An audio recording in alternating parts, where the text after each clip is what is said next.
All right, we've known for a while Universal is closing Lost Continent. YouTube is flooding with theme park historians pointing cameras at empty buildings, telling you when it was built and why it's closing and how long it sat there. But you know what? They can't tell you what it was actually like to be on that stage.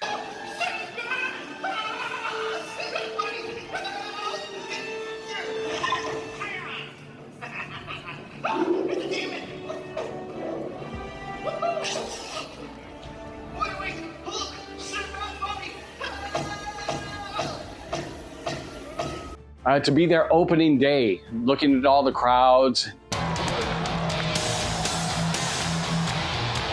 there was so many news outlets because we didn't have social media back then.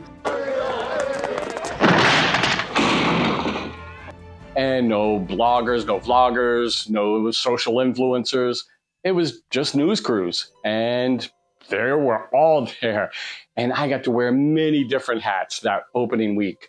I was Bluto from Popeye because I was doing the Toon Circus show. And I got to play the Thing for Marvel Island. Opening day, we had the Thing. Who else do we have? Iron Man. I got to do Iron Man. Had to share a costume with another guy. That was really gross, but opening day, had to get shots. You do what you gotta do. We had the Human Torch, guy lit on fire, flying across the lagoon. It was insane. Steven Spielberg was there. Then a week later, Rosie O'Donnell showed up and we got to do her show.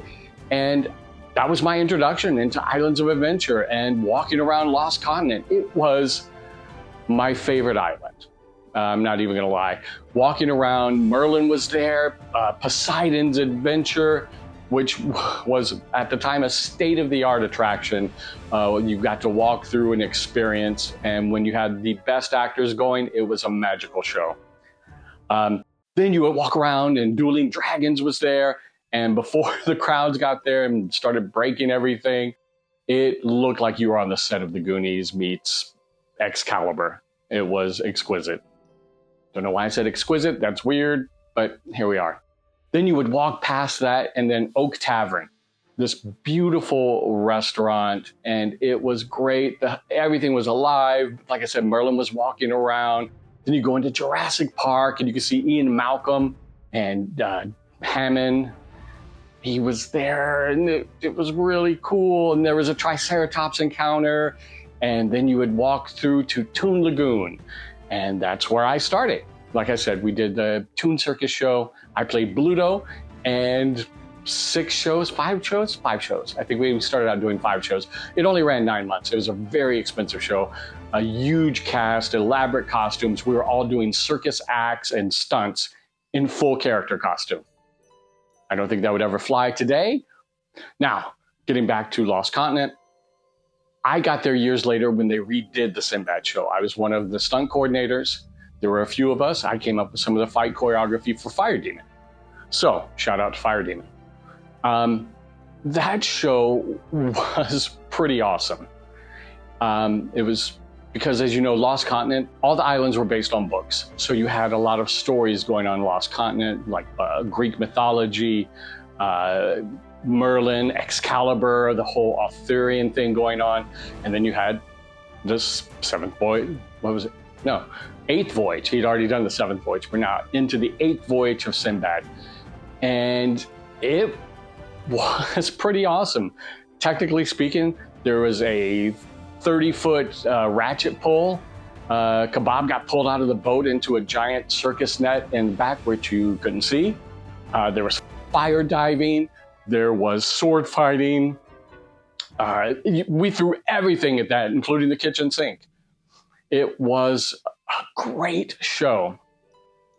So Sindbad wasn't just a 20-minute show. It was a daily physical meat grinder. As stunt coordinator, my job was to make sure performers survived high falls, fire burns, complex sword choreography multiple times a day, 365 days a year.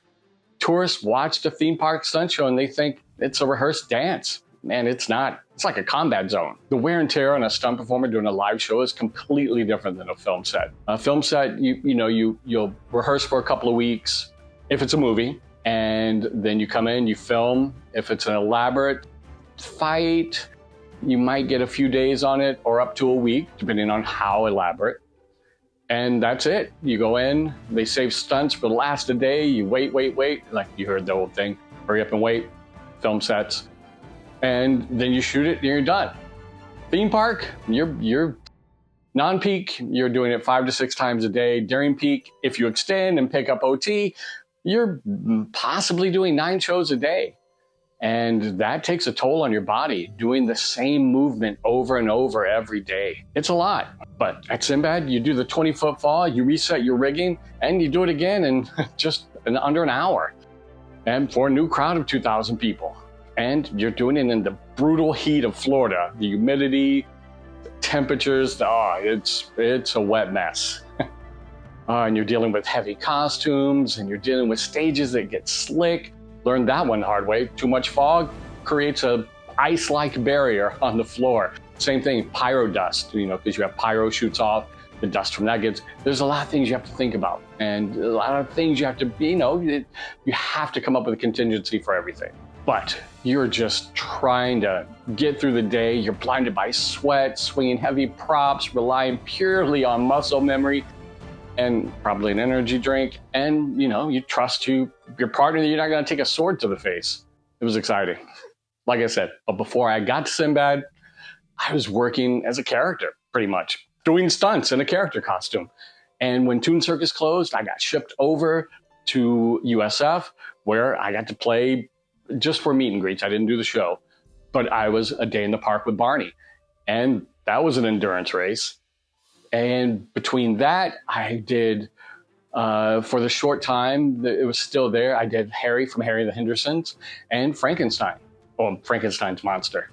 Then I had the pleasure of being the very first Shrek ever at Universal Orlando. I was Face Shrek, and it was awesome. It was a good time. So then at that point, I'm doing Shrek, Face Shrek, Wild West show, and we're going back and forth. Then, I build up my stunt resume. I'm doing jobs outside. I'm working, like I said before, on Burn Notice. I did Too Fast, Too Furious, Miami Vice, the movie, not the TV show, not that old. And then a buddy of mine, he calls and he goes, "Hey, my company, we're doing the coordinating and redoing the Sindbad stunt show. Are you in?" I said, "I'm in." So we got to work on that. We reblocked, re-choreographed, and presented a new Sindbad show that ran for a little bit. And that's kind of the history of that. Now, seeing Lost Continent close isn't just the end of the island, it's an end of an era. The theme park industry and the film industry is moving towards massive screens, projection mapping, digital rides. The days of 15 stunt guys bleeding on a stage surrounded by practical fire and water cannons, they're fading fast. Looking at you, Bourne. But Bourne is everything that's going right, and that's the direction we need to be heading. Save money, save bodies, save lives. That might have been too dramatic, but you're using screens and digital projecting and a volume, Unreal Engine to some degree to, camera movement. We'll get into that later, because that's kind of what led me into doing Unreal Engine. I'm on the front end of 50, can't really hit the ground as hard as I used to, which I just learned working recently. I'm still taking hits, guys. I'm still doing films and helping people learn stunts. But I had to learn something new. And what happens when your whole identity is wrapped into being a stuntman and this persona, and you're a theme park performer and a puppeteer, and you do all these crazy voices, and then nothing. So you have to reinvent yourself. You have to keep pushing. Life will knock you down, and like Rocky says, it's not how hard you get hit.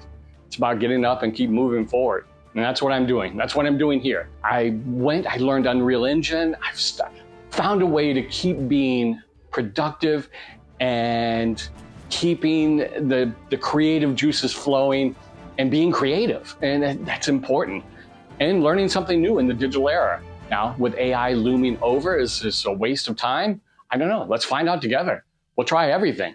But here, I'll show what I'm working on, how my workflow is, and does being a stuntman and mocap performer give me an advantage with Unreal Engine and producing shorts? Let's find out. Hey, hit the subscribe button. If you like what you see, tell your friends, And hit me in the comments. Tell me what you'd like to know. I'm an open book, kind of. It's not a very long book. Yeah. See, it's hard. Like I said, years, I got to play other characters. I was wrapped up as, talking ogre. Oh, look at that. You're going the right way for a slap bottom. Or I was playing Cloud. Hey, oh, you'd act with them. That was almost goofy. But you get the point. So now, being myself, sometimes it's hard. Just trying to figure out who I am without all of that. Thanks for watching, guys. See you on the next one.